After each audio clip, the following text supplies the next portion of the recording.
6. So moved. Moved by Ms. Ford and seconded by Mr. Pelago. Thank you very much, sir. May I have Mr. Fox come to the table and begin the presentation? This will be done by, I guess, video and our digital screen here. Please, sir.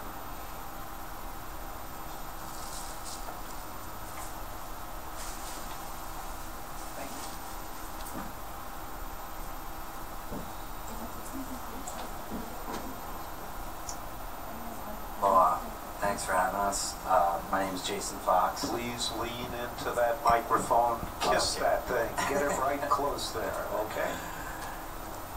My name is Jason Fox. I'm a certified vetiver technician with the Vetiver Network International. This is Paul Flessner. He's an agroecologist. We represent Vetiver Farms Hawaii. We are here to present vetiver to the community as a resource and tool.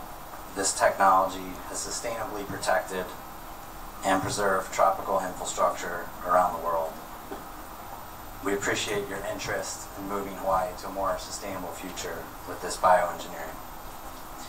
Paul is going to give a short presentation about applications around the islands in the world that have been proven solutions.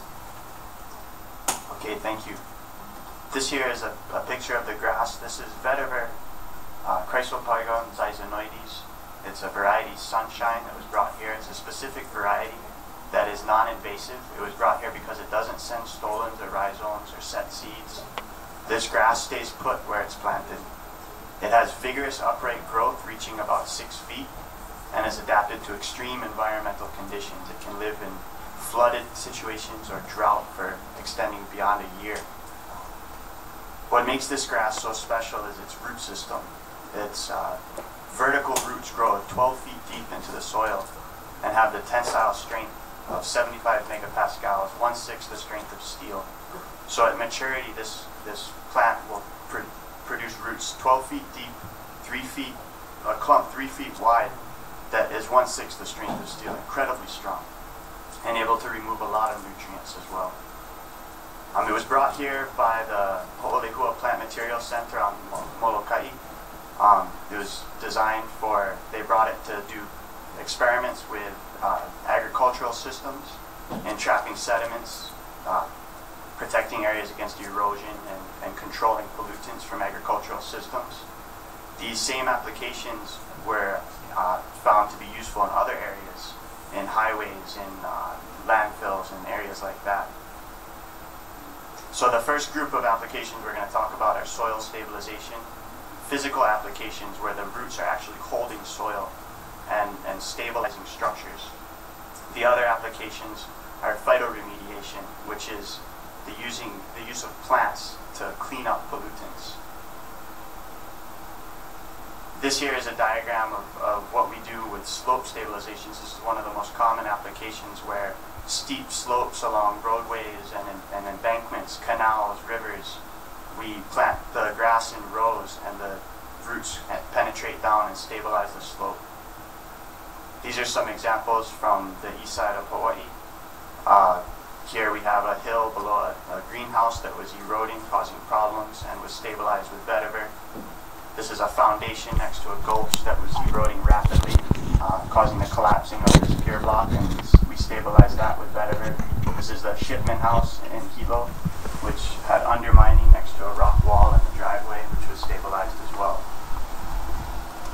We also do work along oceanfront stabilization, where we have rapid erosion, and we're able to stop that with the grass as well.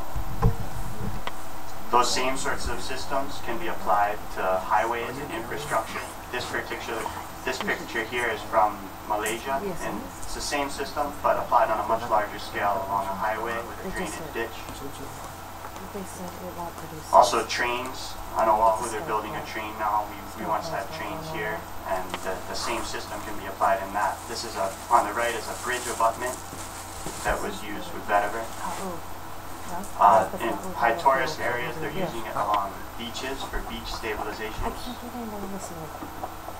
Also, waterways can be stabilized along the banks. This one on the left, in the east side of Hawaii, we have almost everything turns into a stream when it rains heavily. And this particular situation, the grass was actually able to move the water out of the front yard and the pathway and garden of this house. And just by planting the grass there, it actually pushed the water out of the way. So it's a very powerful physical structure. The other application that I described was phytoremediation, and that's the ability for plants to take up nutrients and pollutants that are in the ground and in the water and sequester those and take them out of the water supply.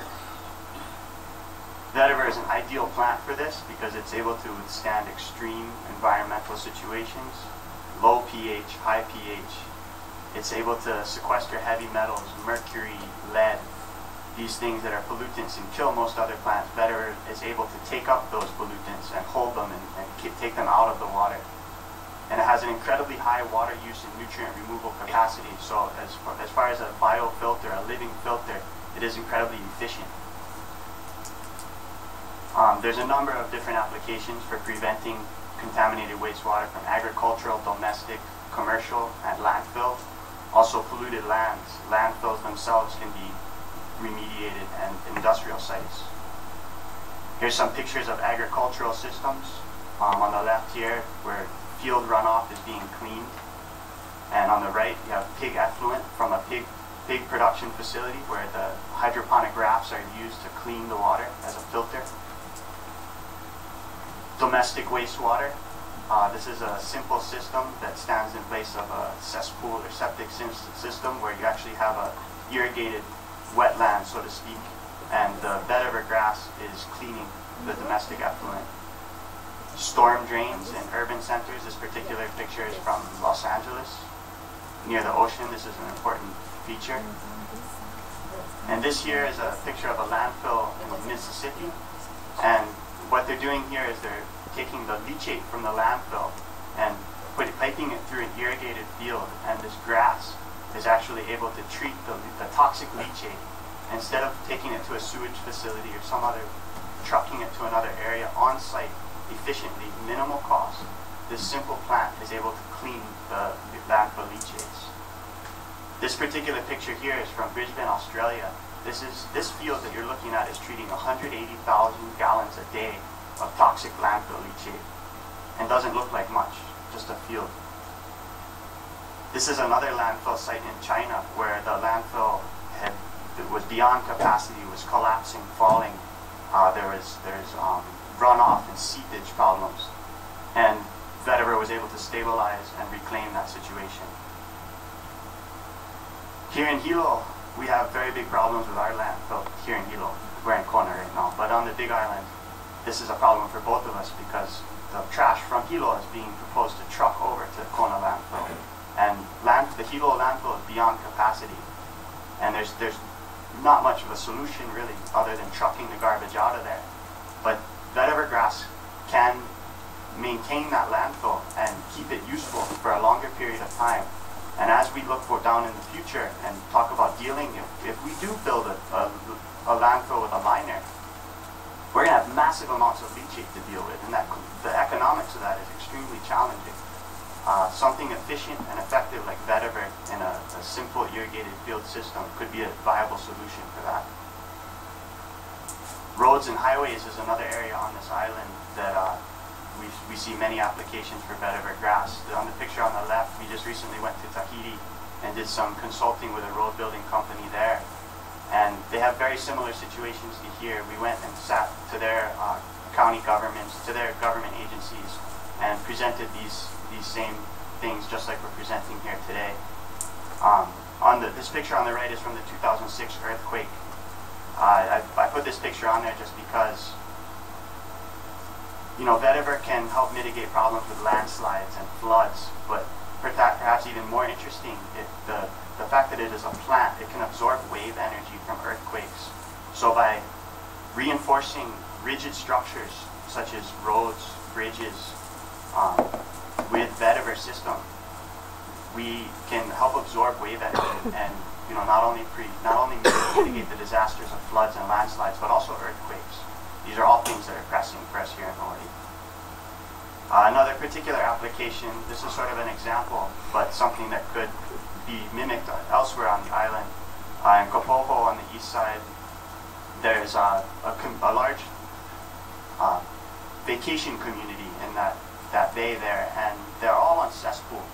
And there's a very popular destination for tourists and locals alike to go snorkeling, diving in the Waiopai tide pools, Champagne Ponds area. And for the last 10 years, there's been a rampant outbreaks of staph bacteria and MRSA, and this has been linked increasingly to the proximity of the cesspools. And again, using something like Vetiver, instead of digging up those and replacing those with modern sewage systems, which would be extremely expensive, Vetiver offers a viable solution that would be more efficient. Ultimately, we're here today, all of us are talking about water, and all of these things that I'm talking about today really come back to water. Water is what ties our communities together.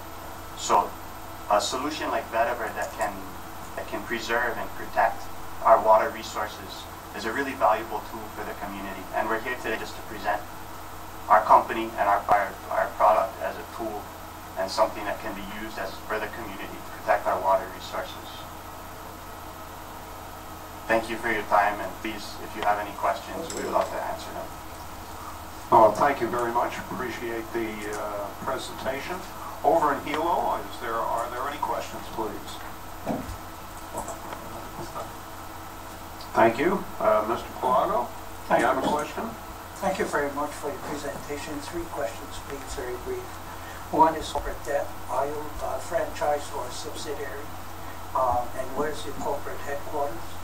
Second question is value added. As these things grow, can they be eaten? People, animals, aesthetics, it is landscaping, is it that, or how is it maintained? Are we supposed to maintain it? How do we maintain it?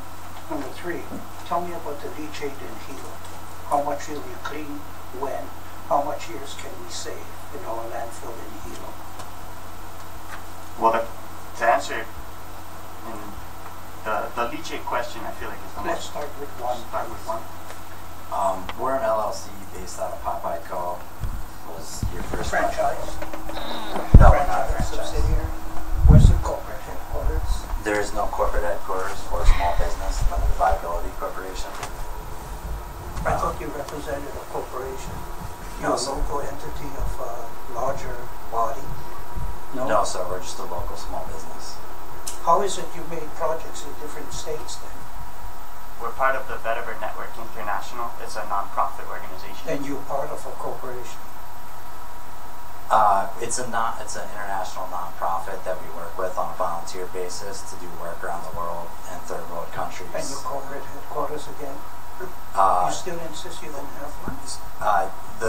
The nonprofit's headquarters is in Seattle, Washington. Thank you. On to the second question, please. Maintenance, aesthetics, can it value added? Can it be eaten? Animals eat it? What good is it? Animals can eat it. The crude protein rate is similar to California grass, around 14%. The maintenance depends on, it's very site specific. You know, We it's hard maintain to, it, you? We cut it down after it's planted, or will you? we either, If it's alongside the highway, Right. Hilo landfill, we take care of it? our company can, or we can train the county workers to do it, whatever is preferable to the community. Move to number 3, please. Leachate, Hilo landfill. The leachates in Hilo landfill, currently they're just draining into the aquifer. There's nothing We to don't catch know it. that. How will you save us? And that's an area where we can plant along the base of the landfill and use the roots to mine those nutrients and toxic pollutants out of the area. And that's something that we can start now and can be effective now. As far as reading and determining exactly how effective that's going to be, that's a very challenging proposition. But there's people in the university that we can work with to do that. Those are studies that can be done. To even go down that pathway, that's why we're here today presenting this to you. Because as a small business, you know, we go to the landfill and they turn us away. But if we have backing of politicians, if we have the backing of the community that are interested in doing some sort of a project like this, and we can go in and we can do this. We can spend 6 months and do the study, determine how effective this is. And So you have a beginnings of a partnership with the university, yes, sir. and you would likely need a pilot model place to test this, and you're looking at Hilo landfill as a possible. Yes, sir. I like that. Thank you. Thank you. Thank you. Thank you. Thank you, sir. Ms. Ford? Thank you. Is this an evergreen or perennial type of grass? Yes. No, Perennial. you can't have both. It's So huge to perennial choose grass. one. Perennial? Yes, ma'am. Okay. So, your pictures all show it in the green state, so is it normally dry and in the winter time, our winter time? Is it normally dry? You know how a perennial comes back every year, but it does have a die-down phase. So is that during our winters here or summers, or does it stay green all year? It stays green all year, ma'am. Okay, it's perennial, but it does stay green all year. Yes. Okay, assuming there's enough water. Correct. Okay, all right. One of the things I was impressed by was the salt tolerance. You've got it right next to saltwater areas, brackish water areas. That's good, and I like the idea that it can clean leachate. I don't know how functional it'll be because our Hilo landfill is in a hole. You know, it's leaching down and out underground into the ocean. Now, it is possible that you could plant it around the base of the mountain that we've created, but it's not going to get stuff that's in the middle or going down into the aquifer. So I'm a little hesitant on that. I do like the idea, though, that you have it next to open water systems where it's cleaning and the roots are in the water. It was actually floating on mats, right? Or Yes. rafts of some type. Okay, that's good. And we certainly need soil stabilization, but I have a little bit of a concern. It's edible by animals. I'm going to assume ungulates, different kinds of, okay. So here's the problem that I have. It's got a high tolerance for salt, and that's good. But it also is going to, according to you, take up a lot of toxic heavy metals. The problem is we can't feed that to an animal They'll because be trapped within the root system. I'm sorry. The toxic metals are trapped within the roots. It's not that won't be uptake into the grass for the animals to eat. So then, even if it was absorbing toxic metals when you shear the grass off or something, that could still be used as feed. Yes, ma'am. You're absolutely sure it does not get into the leaf material at all? Because I'm having a little problem. For sure. That's a good concern. I'd be happy to present the studies of information. I would appreciate having that. I noticed you talked about the partnership with UH. Is this grass genetically modified? No. Okay, where did it come from? It's originally from India. From India, okay. All right, and it grows to 6 feet high. Let's see. I would be interested in more information on the uptake of the toxins and where they are being deposited in the plant. Because it seems to me when we go into these leaching fields, you know, when I say that, I mean a bay of water that we're going to clean up. And that's a really important thing because it's going to attract waterfowl. And we don't want them to get contaminated in any way. But I am interested in how we would be able to get the toxins, the heavy metals, out of the plant. Sounds like we need to pull it up and send the root system someplace that can pull all the heavy metals out and ship them wherever we're going to get rid of them. Is that basically the process if you're extracting the heavy metals? Every application is very specific, but obviously we can't change energy's form once it's created. So yes, taking it somewhere else would be ideally, and surrounding it with vetiver where it cannot contaminate our water sources is. All right, that's all the questions I have at this time. I appreciate the fact that this is not genetically modified. Thank you. Any further questions? Anyone in Hilo? I have one before we go. Am I seeing a hand waving or none? It seems like none. May I just ask, what cost is this? How much does this go? If we wanted to use this in our Hilo landfill, for example, what type of cost does the county look ahead at trying to invest in Vetiver? I love the opportunity to get into logistics of different projects like the landfill. Right now, as Paul mentioned, we're not even really able to, they won't even return our phone calls based as a small business who doesn't really have the support of politicians. So we're very grateful that we're able to disseminate this information to you in the community so that we can have your support, so that we can begin to form more logistical projects. Okay, let's take it the other way then. I'm a private homeowner. I live on top of a hill, and I want to stabilize my the slope on my on the south side of my property. What do I do? How much would it cost me to put Vetiver on the side of that hill? We would do a free site consultation and come to your home and take into account different variables to what type of plan at what age and what's involved in doing it. Usually it's 8 to 10 times cheaper than conventional methods of concrete or other solutions that people do to mitigate erosion. I'm getting closer, but I'm still not getting quite the information I'm looking for. Let's not be too coy about this now. Do I purchase Vetiver by the square foot, by the square acre? What? No, we sell it by the slip for $1.75. The slip, that's one plant, right? Yes, sir. $1.75 per plant. It varies on quantity as well. Thank you, sir. That's a little helpful. I appreciate that.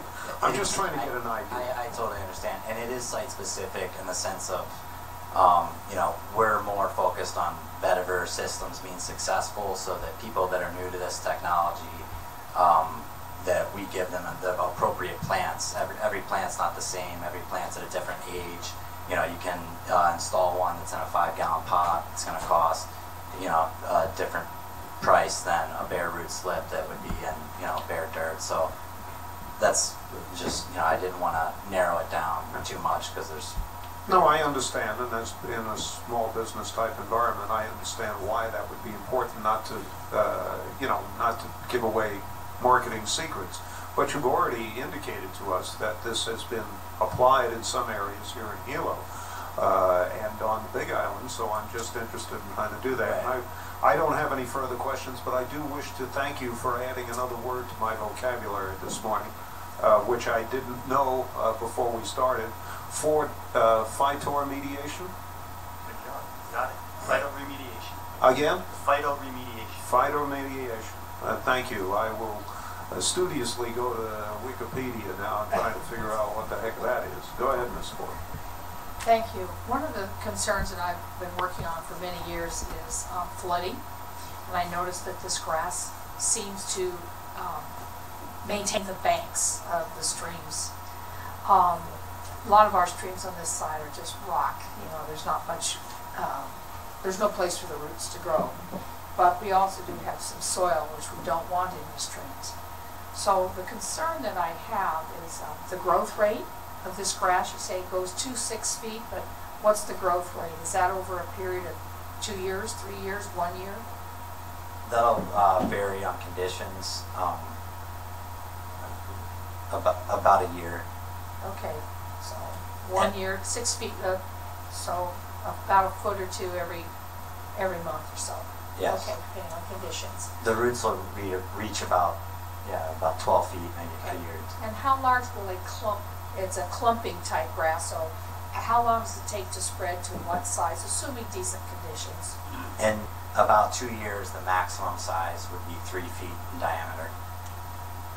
Okay. And I hope that people and yourselves take the time to go to the international vetiver.org as well as vetiverfarmshawaii.com, our website, so that you can kind of see that this isn't some small idea that, you know, I'm presenting to you. This is something that's being methodically researched in China and around 56 different countries in the world.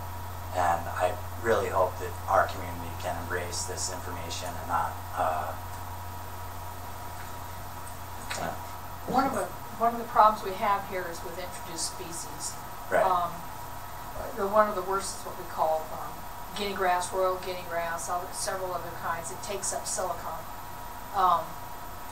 extremely well and becomes less appetizing to our ungulates, cattle and things. So since this one has the potential to do that, is it also going to take up the silicon and become less palatable to our livestock?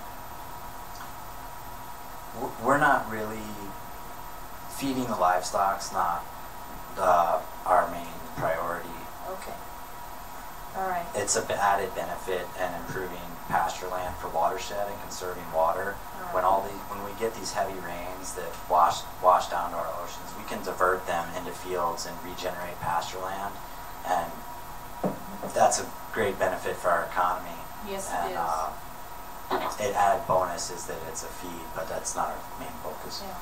I might suggest that one of the applications you need to be talking to is the developers, because they put in these retention basins, and this would be, I think, a good addition to the retention basins. With your support, I would love to make it a best management practice for a lot of different facets of our government, the highway and developers, so that they have that to look at and know about it. I can assure you that I don't have any influence over developers. That's unfortunate. However, it is a possible source for you, or a market for you, I should say. Now, let's say that you plant a slip or a clump or whatever you're going to do every 3 feet on an area, and in 2 years you're going to have pretty much a solid mass of grass that's going to restrain water, clean it up, hopefully slow down the flooding potential that we have. Is that, because it is a clumping grass and it's going to be quite thick, the mat will be quite thick, will it also help to prevent other weeds from infiltrating that patch and prevent them perhaps from growing? Because we're talking 6 feet deep, that's no light down at the bottom once it's a solid mat. Is that correct? 12 feet deep, 6 feet high. Yeah, the roots are 12 feet down, right. but the grass is 6 feet high. Right. But what I'm looking for is if it's pretty much an impenetrable mass, that means that I'm hoping that it will also reduce the weed sprouting capability that we've got, for instance, guinea grass, because that comes in by seeds. Right. Rhizome, so I'm hoping it'll do that. Are you saying that it can help do that? It will do that once it's thick? It's used as a weed barrier, yes. Okay, all right. And you said it's sterile, so it's a clumper. It means, I don't know, so it's going to have to spread by the root mass. Does it have rhizomes underneath going? No. Okay. All right. Thank you. You've answered my questions. Thank you, Ms. Ford. Seeing no further comments, there's motion on the floor to close file on communication 866. Take the roll, please, Mr. Clerk. Mr. Blas. Aye. Ms. Ford. Aye. Mr. Hoffman. Aye. Mr. Ikeda. Aye. Mr. Pilago. Aye. Mr. Yagong. Aye. Mr. Yoshimoto. Aye. Chair Hoffman, you have 3, 6, 7 ayes. Thank you. Thank you very much, sir. Appreciate it. Thank you. Move right ahead now to our second item